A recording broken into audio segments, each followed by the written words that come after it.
অনেকগুলো আপনাকে ইয়াং ছেলেগুলো বলছে, অনেক মেজর লেফটেন্যান্ট কর্নেল জিজ্ঞেস করছে এটা কি, এটা কি?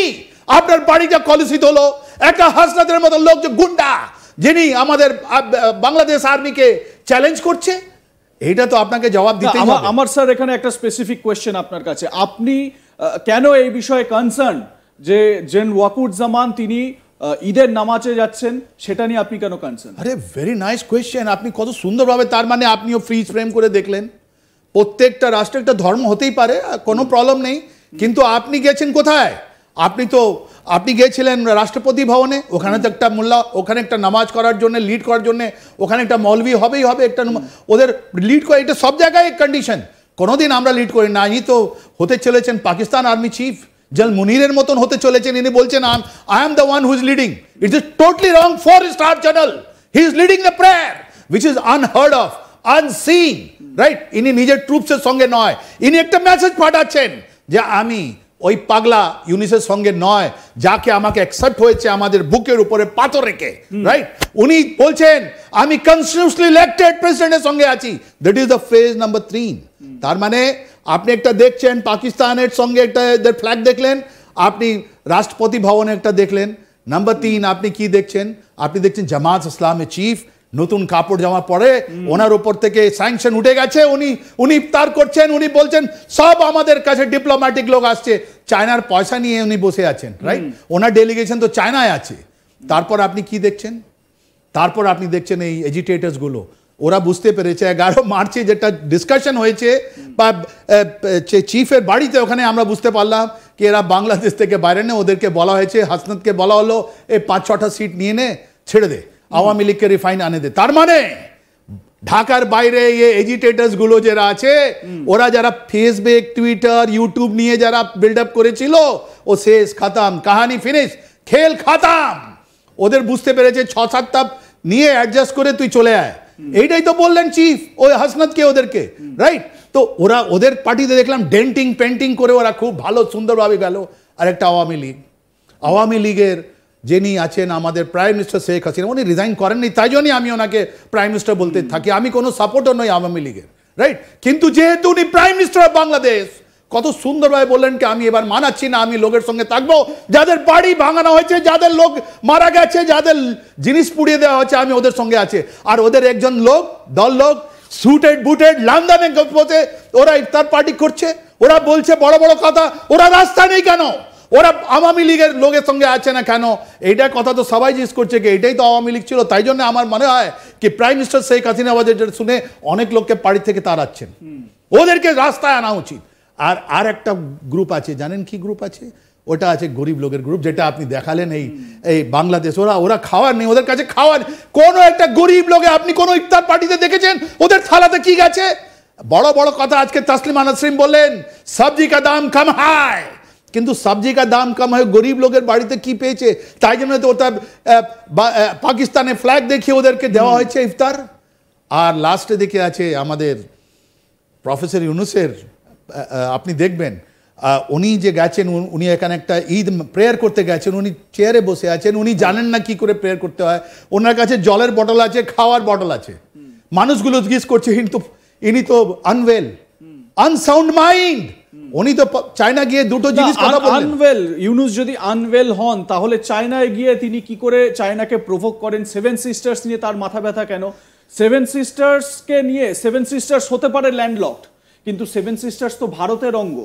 তাহলে ভারতের অঙ্গরাজ্য 7টা রাজ্যকে নিয়ে ওনার মাথা ব্যথা কেন? ওনার তো প্রি প্ল্যান করেই উনি চীনে গেছিলেন। Very nice. এটা চায়না ওনার মুখ থেকে বেরোলো। উনি তো বুড়ো লোক, 83 ইয়ার ওল্ড লোক। উনি যে ওনাকে যে ব্রিফিং করলো চায়না ইন্টেলিজেন্স এজেন্সি বিজিং এ বা ব্যাওতে, ওনাকে যে বলো উনি বলে দিলেন, ব্লাট আউট করে দিলেন, উনি বুঝতে পারলেন না আমি কি বলছি। চায়না যদি বলে আমাদের 7 সিস্টার, যেটা অরুণাচলে আপনি দেখছেন ওদের কথাগুলো, রাইট?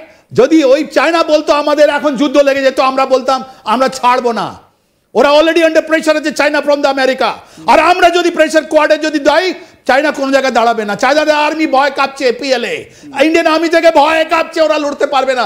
ডোকলামে দেখালাম, গলওয়ানে দেখালাম, চিগি যেখানে আসো, হট স্প্রিং এ দেখালাম আমরা, ও যেখানে আসো আমরা মারবো পিএলএ কে। পিএলএ ইন্ডিয়ান আর্মি টপ এতে আছে, পিএল এর কোনো কমব্যাট এক্সপিরিয়েন্স নেই। আমরা বারবার বলছি আপনি ওদের যুদ্ধের এটা এক্সপিরিয়েন্সটা দেখে নিন। শুধু ওরা ওরা ওরা অনেকগুলো এতে আছে। ওরা যদি সেভেন সিস্টার কথা বলতো, আমরা বলতাম যুদ্ধ হলো। আমাদের যত 140 করোড় লোক আমাদের সেনা নিয়ে দাঁড়িয়ে থাকতাম, আমরা রক্ত দিয়ে দেবো, আর চায়নাকে আমরা মানবো না। ওই তো তাই জন্য ও নিজে প্রফেসর ইউনুসকে যে ব্রিফ করলেন, বুড়ো লোক 83-year-old ম্যান, উনি হারিয়ে গেলেন কি ওনাকে কি বলার আছে, কি সেভেন সিস্টার নিয়ে যে চায়নার প্ল্যান আছে ওই নিউজ বলে গেলেন, আর তাইওয়ানের জন্য ওই বলে গেলেন, রাইট? তাই জন্য ইন্ডিয়াও প্রোটেস্ট করলো আর তাইওয়ানে। আর মনে রাখবেন, এটা সব থেকে বড় জিনিস, এটা আমি আপনাকে বলছি, এই যে কথা বলছেন না ইউনুস, অ্যান্টি ইন্ডিয়া কথা যেটা বলছেন, ও কিন্তু বাইলেটারাল রিলেশন, ওনার কোনো লেনাদেনা নেই। আমরা তো কাটাতার দিয়ে দিয়েছি আমাদের ওদের সঙ্গে। কত 16 বছর ধরে চায়না হাইয়েস্ট ওদের বিজনেস পার্টনার আছে, আমরা কোনো জায়গায় নেই, আমাদের কোনো মতলব নেই ওদের সঙ্গে, রাইট? উনি কেন বললেন ওটা? বললেন 30% অফ দ্য ইন্টারনাল ভোট যেটা অ্যান্টি ইন্ডিয়া তৈরি হয়েছে 1975 থেকে এখন পর্যন্ত। আগে মিলিটারি মোল্লা কমপ্লেক্স করলো, এখন মাদ্রাসা নিয়ে বললো। এই যে 30% to 35% ওদের মধ্যে ভাগাভাগি হয়ে গেছে। ওর মধ্যে বিএনপি আছে, ওর মধ্যে জামাত আছে।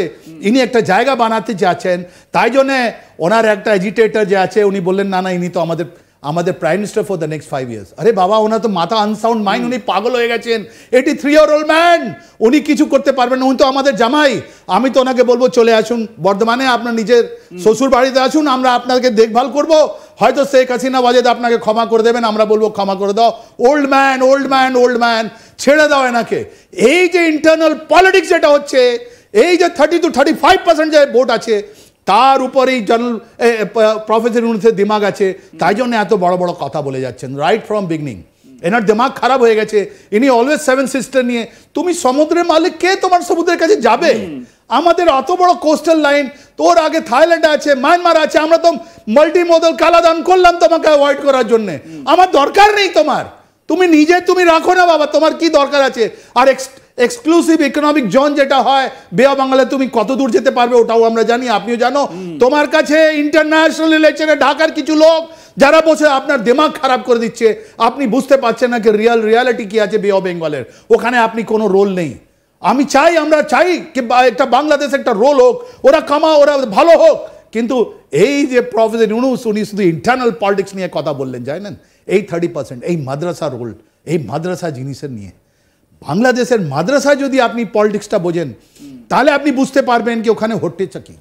ওখানে আমি এই মাদ্রাসা পলিটিক্স নিয়ে একটা বিষয় আসবো, সেটা হচ্ছে গিয়ে দেখুন, এই যে আমি কিছুক্ষণ আগে এই কাউমি মাদ্রাসার কথা বললাম, এবং এই মাদ্রাসাগুলোতে আমার স্পেসিফিক একটা প্রশ্ন, মাদ্রাসাগুলো থেকে বিশেষত বাংলাদেশে তাসলিমা নাসরিনের কথা আপনি বললেন। তাসলিমা নাসরিনের একাধিক এরকম পোস্ট রয়েছে সোশ্যাল মিডিয়ায়, তিনি পোস্ট করছেন এবং তিনি এই যে মাদ্রাসাগুলো নিয়ে স্পেসিফিকভাবে কোয়েশ্চেন তুলছেন। তিনি বলছেন যে এই মাদ্রাসাগুলোতে কি শেখানো হয়, কি পড়ানো হয়, এবং তিনি এটাও বলেছেন শুধুমাত্র এই মুহূর্তে ইউনুস বা এই উপদেষ্টা সরকারকে দোষ দিলে হবে না, শেখ হাসিনা, খালেদা জিয়া বা তারও আগে থেকে এই মাদ্রাসাগুলো শ্রীবৃদ্ধি হয়েছে, মাদ্রাসাগুলো বারবারন্ত হয়েছে, এবং এই মাদ্রাসাগুলো থেকে যে আউটকাম সেটা কিন্তু কিছু দেখা যাচ্ছে না। এই মাদ্রাসাগুলো হচ্ছে কি বাংলাদেশে?